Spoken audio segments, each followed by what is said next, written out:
देख रहे हैं केसरी उजाला न्यूज। अंधश्रद्धा निर्मूलन समिति के संस्थापक अध्यक्ष नरेंद्र दाभोलकर के 11वें स्मृति दिवस के अवसर पर नागपुर में निर्भय मॉर्निंग वॉक का आयोजन किया गया।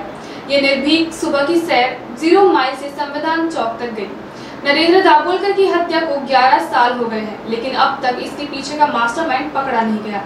जवाब दो, ऐसा फलक पर लिखे हुए मॉर्निंग वॉक की गई। आज दरवर्षीप्रमाणे आज नरेंद्र दाभोलकरांना गोळ्या झाडून 11 वर्ष झालीत आणि 11व्या वर्षी सुद्धा आम्ही कुठल्याही पद्धतीने हिंसक कृती न करता आम्ही विवेकाने सर्व लोक एकत्र येतो आणि जी आमची मागणी आहे की आता जी मागणी होती की ज्यांनी मारेकऱ्यांना पकडा, आता मारेकऱ्यांना पकडल्या गेलेलं आहे, पण मुख्य सूत्रधार अजूनपर्यंत पकडला गेलेला नाही आहे। जेव्हापर्यंत मुख्य सूत्रधार पकडला जात नाही तोपर्यंत आमचा हा विवेकाचा लढा सतत चालू राहील आणि दरवर्षी आम्ही याच ठिकाणी याच वेळेला नागपूर जिल्ह्याच्या वतीने इथं एकत्र होऊन डॉक्टरांचा जो खून केला आहे त्याच्या याच पद्धतीने दरवर्षी निषेध नोंदवत राहू।